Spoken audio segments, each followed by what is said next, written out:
Hello, my name is Benji and welcome to Dice vs Cards. Today we continue our look at Marvel Champions with a list of 10 tips to up your Marvel gameplay. These will be constituted of largely beginner tips to get you closer to making more optimal plays, but there'll be some tricks and useful information that even more veteran players may find useful. So here we go from 1 to 10. Number 1 is a tip that's as old as time, but that's to mulligan wisely. No matter what your starting hand, your only consideration is what cards you'll be playing on your first turn. Everything else in your hand, no matter how much you might love it, is just resources to play the 1, maybe 2, and rarely 3 cards right out of the gates. So long as you have impactful cards that you can empty your hand for, leave things as is. On the other end of the spectrum though, if you're an identity or a build that's highly dependent on specific cards, then mulligan heavily to see more of your deck. Similarly, if you have ramp cards that become more efficient the longer they're in play, be sure to dig for them too. Number 2. Resist the temptation to hold on to each and every one of your favourite cards. 8-9 times out of 10, the most optimal turn involves you using all the cards in your hand. That's just the way card efficiency works. There are a number of minority cases, like when you're switching from alter ego to hero or vice versa, that necessitate holding onto a card for a super duper next turn. But for the most part, your first priority is to play the best card or cards in your hand, and only secondarily hold on to those that you feel will have a positive impact either in the villain phase or on your next turn. Number 3. It's more of a trick that helps you to calculate whether you have enough resources to do what you want to do in a given turn. Ever found yourself thinking you had enough but you were 1 short? That's probably because you're not factoring in the card you play. One way to deal with this is to get into the habit of adding 1 to the resource cost found on the card. For example, you have a full hand of 5, none of which are twofers, and you've got a couple of 2 cost cards in your hand. Using this technique, they both cost 3, leaving you needing 6 cards to cast both, which, as we've already ascertained, you do not have.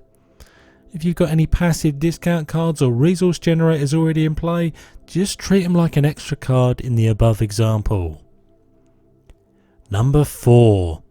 Wherever possible, and really do try and manufacture this, level up the villain as near to the start of the player turn as possible.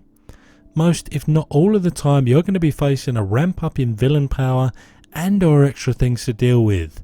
So do anything non-essential outside of giving yourself a health point cushion after you see what the villain's got up his sleeve for the next part of the scenario. This will become common knowledge the more you play, but when playing blind for the first time, this is the only way to go. Number 5.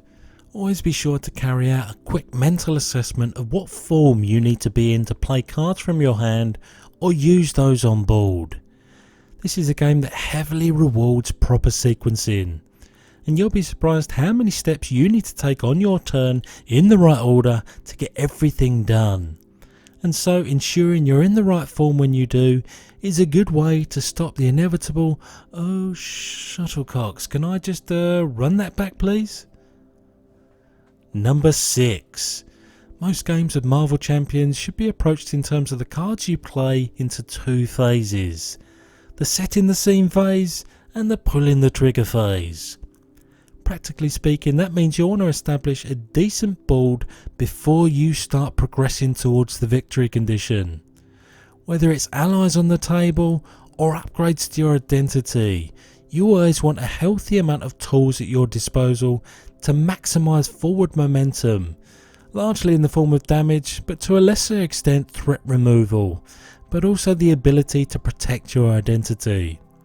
You'll find that this can often reset during a scenario as you lose allies and upgrades, so be cognizant of the need to rebuild when this happens. Number 7. As a very general rule, the longer you stay in hero form, the more proactive you are in progressing towards the win condition. But always consider the potential scheming and damage value of villains, and any minions that are on board. letting that help your decision making as to what form your identity will be in come the villain phase. If you're staring down the barrel of a heck of a lot of damage, you can effectively get a free turn at trying to deal with that problem if you flip back to alter ego form.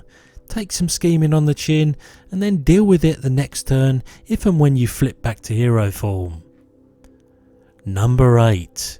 Using allies is not as simple as playing them and turning them sideways every turn. Most of the time, if an ally can do 2 or more damage or even thwarting, then it's appropriate to use them. But when you've got a 1 of each ally, or for example a 2 thwart 1 damage guy, but there's no threat to deal with, then don't automatically use the 1. Save it maybe for a time where it makes a difference and is the final damage required to defeat a minion or level up a villain. And as a final note, it's good practice to put an ally on tank duty as soon as they're on 1 remaining health. Soaking 3 or more damage is a more effective use of your buddy than applying 2 damage. Unless again it's the difference maker in finishing something off. Number 9. It's a safe assumption that your heroes are not out to mislead or trick you. If their stat line indicates that one of their basic powers is better than another, then that should be what you primarily use. For example, if your thwart is higher than your attack, then clearly using the power of the thwart results in the most efficient play. But what if there's no threat? Well, don't automatically do the thing that's straight in front of your nose and attack.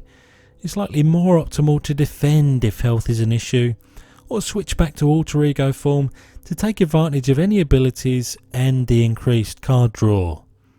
All the while baiting out some extra threat in the villain phase for you to deal with on the next turn. The same goes for when your defend ability is the highest. Don't be afraid to do just that. Again, for the simple reason that you're getting the most return for turning your card sideways. Number 10 is more of a word of warning and highlights the primary difference between solo and multiplayer. Your 1 win condition being the damage you need to deal to the villain scales with player count. But of your 2 personal loss conditions, only the villain's scheme threshold scales that way. The damage you take does not. The biggest takeaway from this difference is that the villain scheming tends to be a great deal more swingy in solo play. The main reason for that is that when you're in alter ego form and playing solo, 100% of your team will be facing a scheming villain. But in multiplayer it's more unlikely for this to be the case, and so this results in the need for you to stay in hero form more often if you're playing solo than it does multiplayer. So there you have it, 10 tips for you to up your comic book card game skills. I do hope you find them useful in your time at the table. Stay tuned for more Marvel Champions content. However, that's it from me. I'll see you next time.